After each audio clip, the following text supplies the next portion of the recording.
Hey, welcome to Dipwad Garage.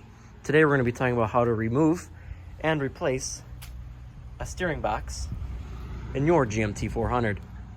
I chose to do this on my K2500 because the original box has gotten a lot of strain with the lift on it, and I don't even know if the last owners replaced the fluid in it. I've only been topping it off. I know this is a common problem with these trucks, and a lot of people choose to go with a cheap kit. I don't really want to do a cheap kit in here. I want to do it once and get it done right. So I chose Redhead for this truck.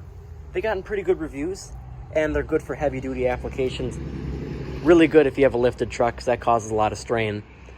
The box itself costs about $500 without the core charge. You'll get about $200 back, so it'll be $300 when you return the core back.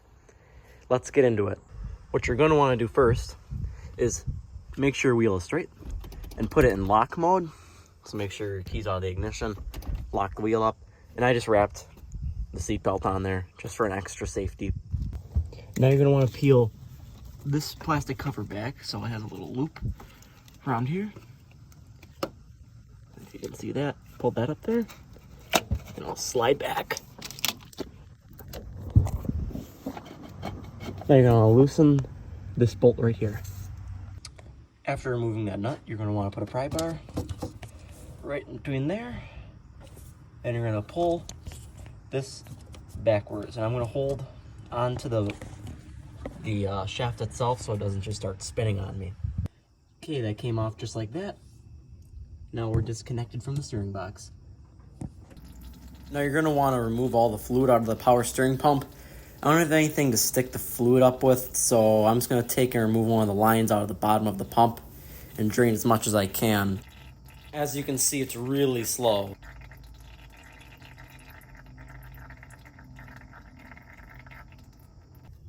Right now, we're going to take these lines off the power steering box.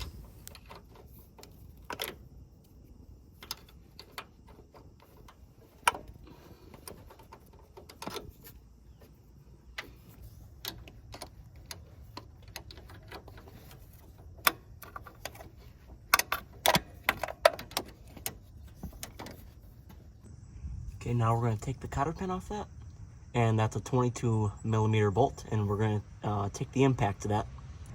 Now, as you can see on my truck, I have a steering drop kit. So up there is the pitman arm, and down here, of course, is the tie rod.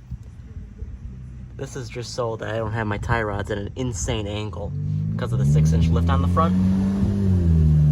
So I believe on these stock trucks, let me see if I can get a good angle on there. You can see my bolt up there is right up against the differential. So on the stock trucks, you should be able to get an impact on it, but I'll still use I have to use a crowfoot on mine just because of the angle. It's so tight, I can't get a socket on there. We're gonna air hammer this. I'm just gonna use a puncher now for an example, but you're gonna air hammer from down here. It's gonna loosen the pitman arm. That's if you are getting a new pitman arm. Otherwise, you could try and separate it, but I think an air hammer will work the best. I'll try and get a video, but I don't really know if I will be able to. I put a pickle fork in there right between the pitman arm and the center link, just so I can add a little more tension.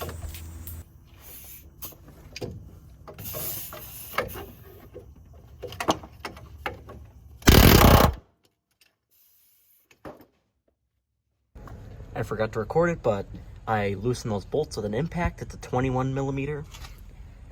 I just started them. This is out. So we're gonna take this all out. We're gonna see if we can pull it out from the front. I know on the earlier trucks, the pre-95s, you can pull them up from the top, but I mean, I got all this evap stuff in here. It might just be easier to pull it out the front.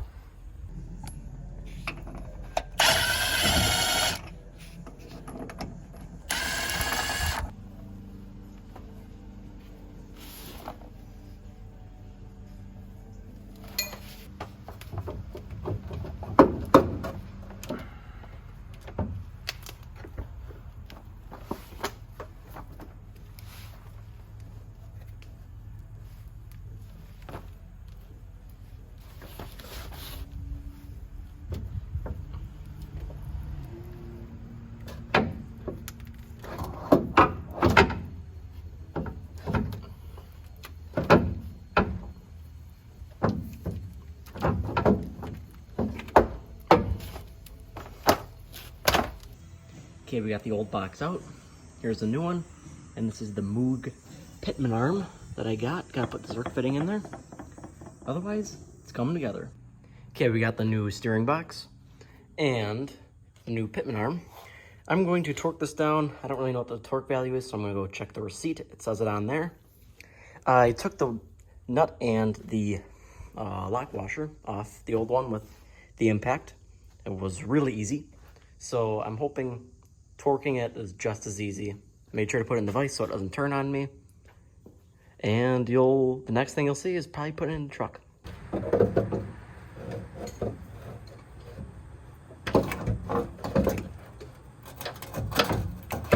Okay. Is the pitman arm in? Yeah.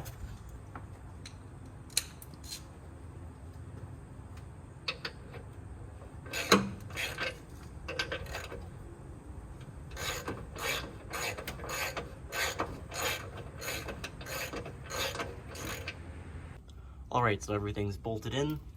The pitman arm is to the center link. I'm about to go ahead and torque that now because for some reason my center link, my drop down kit, it likes to rub against the differential mount there. So I'm gonna do it before I bolt everything else up. And it says to do 80 foot-pounds for the torquing. I don't know if I'm gonna go there because it said for the pitman arm to the box right here, it said to do 184, and I was at about 150, and then it got kind of sketchy, so I stopped about 150. All right, I got everything tightened under there. Up here, I just pulled the two little red plugs they put in the little holes there that you screw in the lines for. I'm gonna put the lines in now, and then I think we'll be close to being wrapped up.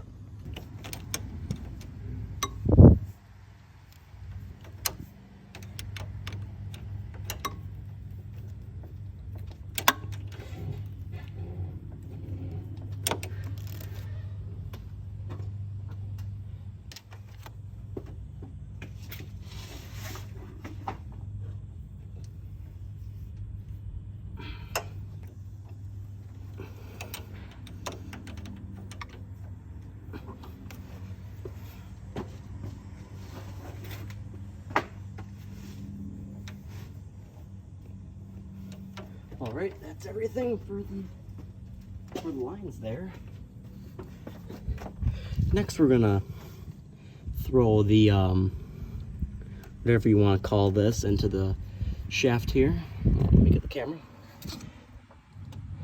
We're gonna put that back in. I don't know how good this angle is gonna be, but I'm gonna try and slide that in all the way.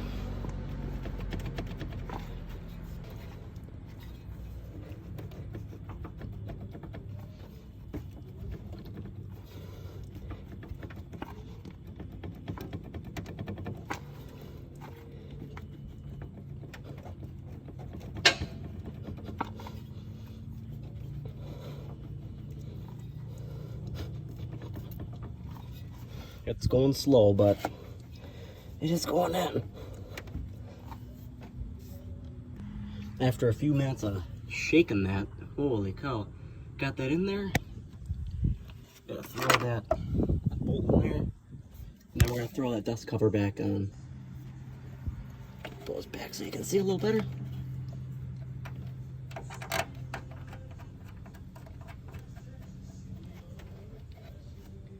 Don't remember what size that is. 11 mil, I believe. Let me get it.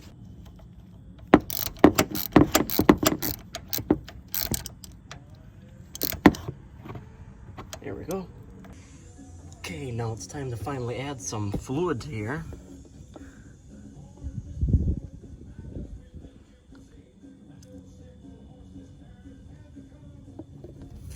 Let me just check that real quick.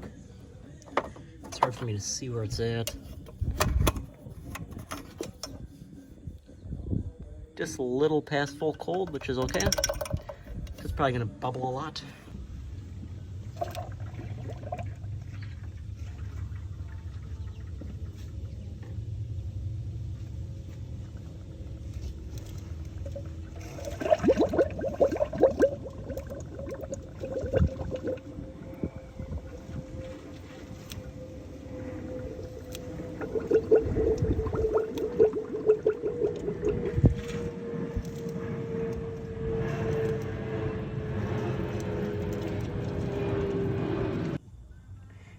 wasn't gonna be good here, but I'm gonna do another one. I think I did 15 last time. I'm gonna do another 15 while the engine is idling and see how many bubbles we get this time and then refill it. So far, I'm about, I don't know if I can show this. This is how much left I have in the quart. So I might need to get another jug.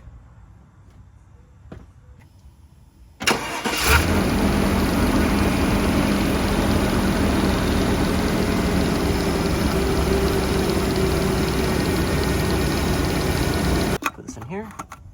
Measure how far we got. Okay, just a little bit on there. Hopefully, this last little bit in this jug here is all I need. Should be about enough.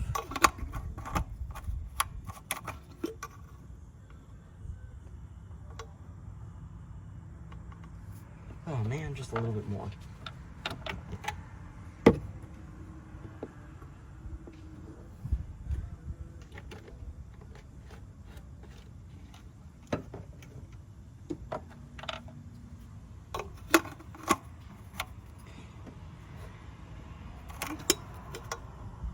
All right, that's good. So this concludes the steering box on the K2500 here. When I was turning it was a whole lot easier than before. There's another look at the new steering box. I also got a new idler arm. Didn't show that in the video. But I'm pretty happy with this. Thank you for watching.